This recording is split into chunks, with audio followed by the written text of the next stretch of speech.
Movie की शुरुआत college की लाइब्रेरी से होती है, जहां एक प्रोफेसर राइटिंग वर्कशॉप में एक लड़की से पूछता है कि उसने क्या लिखा है। वो लड़की मना कर देती है, तो प्रोफेसर उससे कहता है कि अगर तुम्हें कुछ लिखना ही नहीं था तो इस वर्कशॉप में आने की जरूरत क्या थी। लेकिन उस लड़की ने जो कुछ भी लिखा था वो उसको अपनी जेब में छुपा लेती है और वहां से चली जाती है। इस लड़की का नाम रकेल है। वो एक मिडिल क्लास फैमिली से बिलोंग करती है और वो एक ऐसी जगह रहती है जहां बार्सिलोना की टॉप रिचेस्ट कंपनी के मालिक हिडाल्गो फैमिली अपने हिडाल्गो मैंशन में रहते हैं, जो एक बहुत बड़े एरिया में बना हुआ है। और वहीं एक छोटे से कोने में रिकेल और उसकी फैमिली अपने घर में रहते हैं। हिडाल्गो फैमिली के 3 लड़के हैं। बड़े का नाम आर्टिमस, सबसे छोटा अपोलो और बीच वाला एरिस है। वही रकेल का क्रश भी होता है और रकेल उसे ग्रीक गॉड बोलती है। रकेल के कंप्यूटर में एरिस के बारे में सारी जानकारियां हैं जो उसने खुद ने इकट्ठा करी हैं और वो एरिस पर हमेशा निगरानी रखती है। अब शुरू होती है कहानी। यहाँ रकेल का वाईफाई काम नहीं कर रहा होता क्योंकि वो उसका पासवर्ड ही एक्सेप्ट नहीं करता। तभी वो अपनी खिड़की से नीचे बैठे अपोलो को देखती है तो रकेल पूछती है कि तुमको पासवर्ड किसने दिया। तो वो बताता है कि उसके भाई एरिस ने ही ये पासवर्ड दिया है और क्योंकि सिग्नल मेरे रूम तक नहीं आ रहा था इसीलिए मैं तुम्हारे यहाँ आ गया हूँ, और फिर वहाँ से चला जाता है। रात में रकेल को बहुत तेज गानों की आवाज आती है। वो उठकर अपनी खिड़की से देखती है तो उसे नीचे एरिस खड़ा हुआ दिखता है जिसने अपने लैपटॉप में गाने चला रखे थे। रकेल उससे पूछती है क्या ये मेरे वाईफाई से चल रहे हैं। एरिस बोलता है हाँ। तब रकेल उससे कहती है कि इसका वॉल्यूम कम करो और यहाँ से जाओ। एरिस जाते हुए उसे बताता है कि मैं भी तुम्हारे बारे में सब जानता हूँ।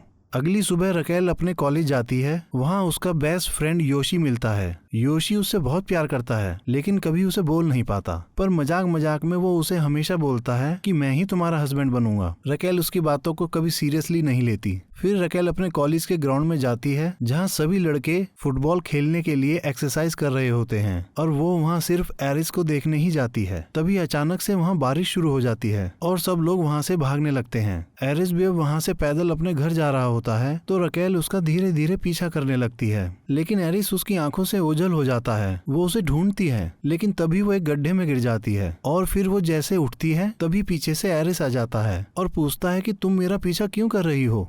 रकेल बोलती है मैं पीछा नहीं कर रही हूँ। तभी एरिस उसके हाथ में कुछ लिखता है और पूछता है कि यही है ना तुम्हारा पासवर्ड, और बताता है उसने उसके कंप्यूटर में घुसकर सारी फाइलें देखी हैं जिसमें सिर्फ उसी की फोटो भरी हुई हैं। तो रकेल से पूछता है कि तुम मुझसे चाहती क्या हो। रकेल कहती है कि मैं चाहती हूँ कि तुम मुझसे प्यार करो, पर वो इस बात को सुनकर हंस पड़ता है। तब रकेल कहती है कि ठीक है तुम मुझे घर तक छोड़ दो। एरिस उसके सामने तभी एक शर्त रख देता है कि पहले वो उसको किस करे। रकेल मान जाती है और जैसे ही एरिस उसको किस करने वाला होता है वो तुरंत रुक जाता है और फिर रकेल को उसके घर छोड़ देता है। रकेल घर आते ही सबसे पहले अपना वाईफाई बंद कर देती है। फिर वो अपनी माँ के साथ डिनर करती है। अब रात के टाइम कोई चुपचाप रकेल के रूम में घुस जाता है। वो उसे देखकर डर जाती है लेकिन वो एरिस ही था। वो बोलता है किसी ने वाईफाई ऑफ कर दिया था, मैं ऑन करने आया हूँ। फिर उसके रूम में रखी हुई सारी चीजों को देखता है और अचानक से रकेल को कुर्सी पर बैठा देता है और रकेल को शांत रहने के लिए बोलता है। फिर रकेल के पैरों को टच करता हुआ उन पर किस करता है जो वो बहुत इंजॉय करती है, लेकिन बीच में ही वो खिड़की से कूदता है और गुड बाय विच बोलकर अपने घर चला जाता है। अगले दिन रकेल आइसक्रीम पार्लर पर काम कर रही होती है। तभी उसको एरिस आता हुआ दिखाई देता है और उससे बचने के लिए वो छुपने की कोशिश करती है, लेकिन एरिस उसे देख लेता है। फिर उसको अपनी पार्टी में इनवाइट करता है और बोलता है तुम किसी को भी अपने साथ ला सकती हो, और कहकर चला जाता है। अब रकेल अपनी फ्रेंड डैनियल के साथ पार्टी में जाती है। उसकी फ्रेंड वहां आकर बहुत एक्साइटेड होती है। तभी रकेल एरिस को देखती है कि वो उससे बचता हुआ एक सीक्रेट एरिया में चला जाता है।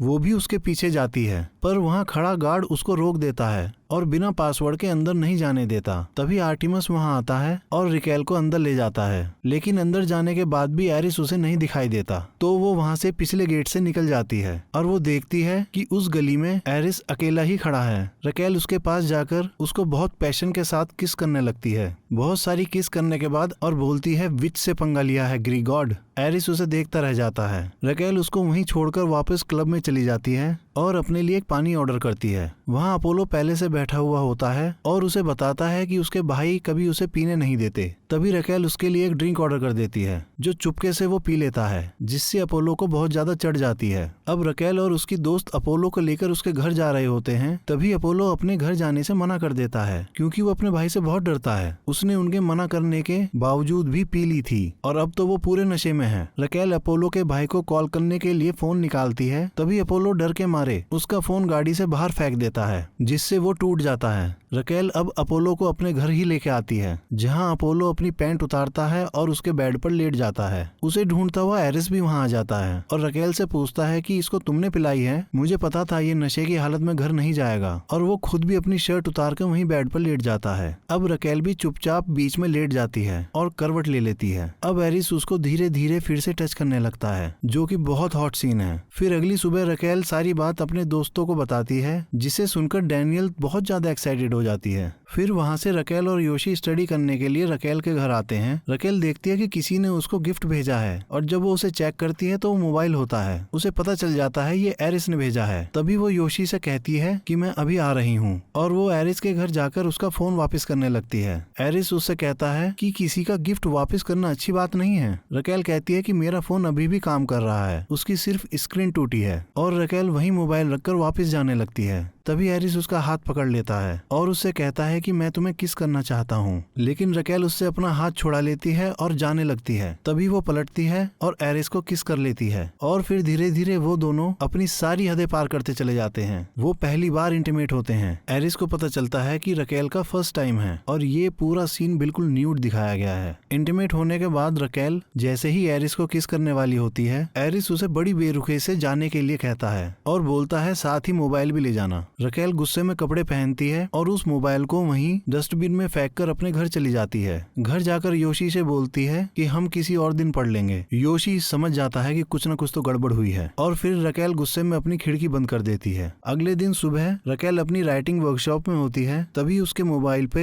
एरिस अपनी फोटो भेजता है, जिसमें वो रकेल की ही चैन पहने हुए है। तभी उसको याद आता है कि वो अपनी चैन उसके घर भूल गई है। अब रकेल अपनी चैन लेने के लिए उसके घर जाती है। वहाँ पूरी फैमिली अपने फ्रेंड के साथ स्विमिंग पूल में गेम खेल रही है। तभी एरिस रकेल को पानी में लेकर कूद जाता है तो रकेल कहती है कि पानी नमकीन है। एरिस बताता है कि मुझे क्लोरीन से एलर्जी है, इसलिए हम क्लोरीन नहीं मिलाते। रकेल उससे अपनी चैन मांगती है। एरिस उसे अपने रूम में ले जाता है और चैन पहना देता है और जैसे ही वो दोनों एक दूसरे को टच करते हैं, फिर वो अपने आप को रोक ही नहीं पाते और वहीं इंटीमेट हो जाते हैं। उसके बाद वो वहीं सो जाते हैं। एरिस जैसे ही जागता है वो तुरंत रूम से बाहर निकल जाता है। उसको एक अलग ही बेचैनी हो रही थी। वो घबराहट और परेशानी में था। फिर उसके बड़े भाई की सेक्रेटरी वहाँ आती है। वो रकेल के साथ अच्छा बर्ताव नहीं करती। एरिस ये सब सुन रहा होता है पर बीच में नहीं आता। अब वो फिर से गुस्से में अपने घर चली जाती है। उसका मूड ऑफ देखकर योशी अगले दिन उसे एक पार्टी में ले जाता है, पर वहाँ पहले से ही अपोलो है और साथ में एरिस भी एक लड़की के साथ आया हुआ होता है। उन्हें देखकर वो वहाँ से उठकर पार्टी के अंदर चले जाते हैं। इधर अपोलो डैनियल, जो कि रकेल की फ्रेंड है, उसके पास होता है और वो दोनों एक दूसरे को किस कर रहे होते हैं। डैनियल वहीं खड़ी खड़ी बहुत डीप चली जाती है और अपोलो के साथ फिजिकली खेल रही होती है। तभी वहाँ डैनियल की एक फ्रेंड आती है। डैनियल उसे भी किस करती है और उसके साथ चली जाती है। अपोलो देखता रह जाता है पर वो उसको किस करने से खुश है। फिर वहाँ सभी लोग एक दूसरे के साथ डांस करने लगते हैं। डांस करते करते रकेल एरिस को देखती है, जो एक लड़की को किस कर रहा होता है, जिसे देखकर रकेल को बहुत बुरा लगता है और वो योशी के साथ अपने कॉलेज के स्विमिंग पूल पर चली जाती है, जिसकी चाबी पहले ही योशी ने चुरा ली थी। पूल के किनारे योशी अपना सर रकेल की गोदी में रखकर लेटा हुआ होता है। रकेल भी अपने कपड़े बदलकर बिकनी पहने हुए होती है, जिसको देखकर योशी अपनी भावनाओं पर काबू नहीं रख पाता और उत्तेजित होने लगता है। तभी रकेल उसको पूल में धक्का दे देती है और जैसे ही वो पूल में गिरता है, डैनियल गलती से उस पूल में केमिकल छोड़ देती है। रकेल उसको जल्दी से वहाँ से बाहर निकालती है और वो तीनों वहाँ से भाग जाते हैं। इधर एरिस अपने घर लौटता है। वो अपना वाईफाई कनेक्ट करता है, लेकिन वो कनेक्ट ही नहीं होता क्योंकि रकेल ने पासवर्ड बदल दिया था। और जब वो उसे हैक करता है तो वो देखता है रकेल ने उसके पासवर्ड में अब गाली लिखी है। इस पर वो बहुत गुस्सा होता है। तभी वो रकेल को मैसेज करता है कि मैं तुमसे बहुत नफरत करता हूँ। अब रात में रकेल अपने घर वापस आती है। बहुत ज्यादा नशे में होने के कारण अपनी चाबी नहीं ढूंढ पाती और अपने घर के बाहर ही बैठ जाती है। एरिस उसको अपनी खिड़की से देख लेता है और वो नशे में धुत रकेल को उठाता है और उसे बेडरूम में जाकर लिटा देता है। तभी रकेल कहती है कि मुझे एक कहानी सुनाओ।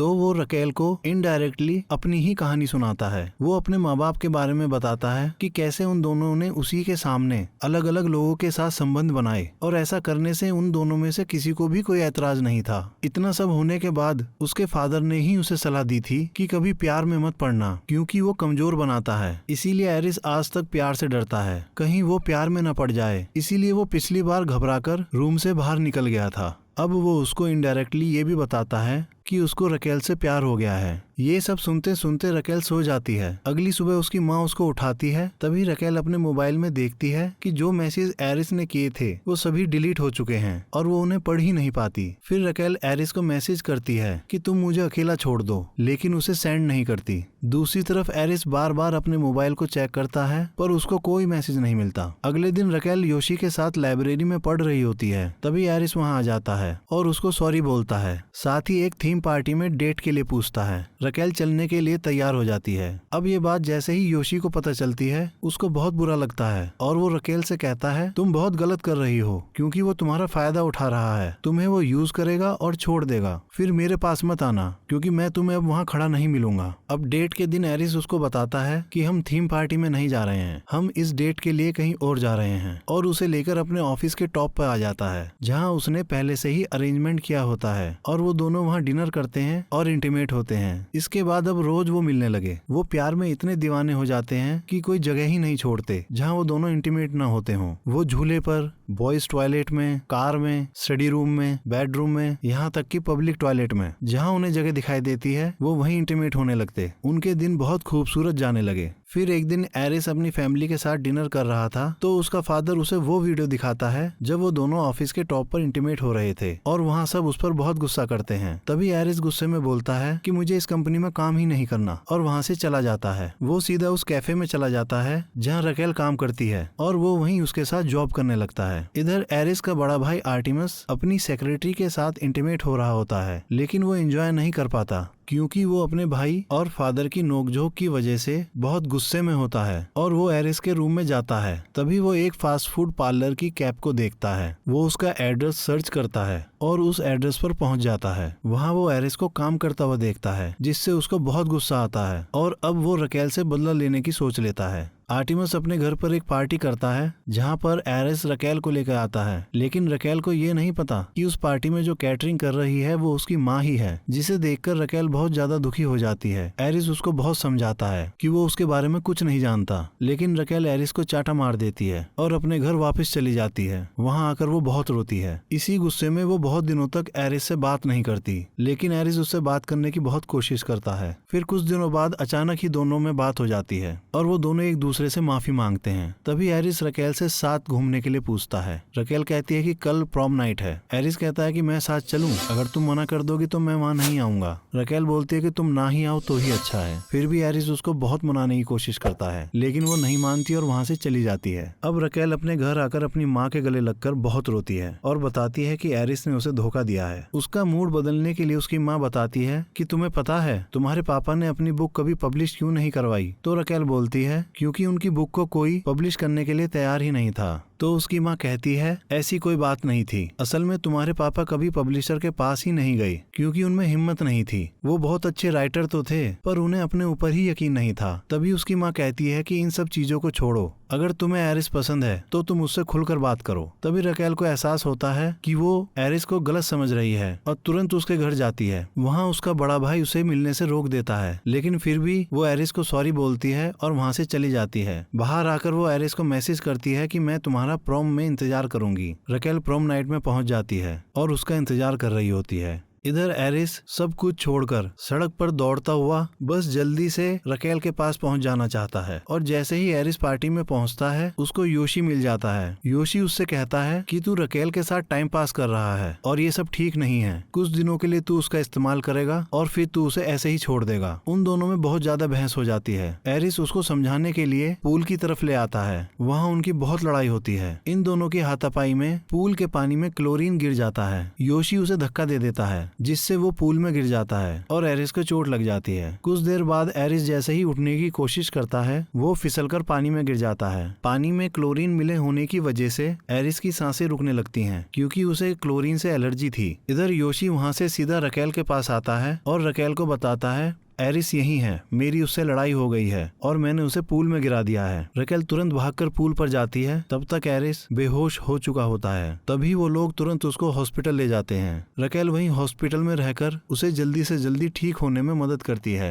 इन सब में एरिस की फैमिली ये समझ जाती है कि बेटे को खोने से अच्छा है कि उसके प्यार को एक्सेप्ट कर लिया जाए। फिर वो ठीक होकर वहाँ से अपनी मेडिसिन की पढ़ाई करने के लिए चला जाता है। इधर उसका बड़ा भाई सेक्रेटरी के साथ अपने रिश्ते को एक्सेप्ट कर लेता है क्योंकि वो उससे बहुत प्यार करता था और सिर्फ अपने फादर की वजह से एक्सेप्ट नहीं कर पा रहा था। इन सब के 4 महीने बीत जाने के बाद रकेल सबको एक बुक पढ़कर सुना रही होती है जो उसी ने लिखी थी। कहानी सुनकर सभी इमोशनल हो जाते हैं और खुशी से खड़े होकर तालियां बजाने लगते हैं। वो कहानी सभी के दिलों को छू जाती है। रकेल उस कहानी का टाइटल लिखती है थ्रू माई विंडो, मेरी खिड़की से। असल में ये उसी की लव स्टोरी थी। अगले दिन सुबह रकेल अपने बेड पर एरिस का मैसेज पढ़कर रोमांटिक मूड में आ जाती है, लेकिन तभी वो देखती है कि एरिस उसे उसी की खिड़की पर बैठा हुआ मैसेज कर रहा है। इतने दिनों के बाद मिलने से दोनों एक दूसरे को अपनी बाहों में भर लेते हैं और उस खिड़की से पनपी मोहब्बत को एक बहुत सुंदर ठहराव देते हैं और मूवी यहीं खत्म हो जाती है।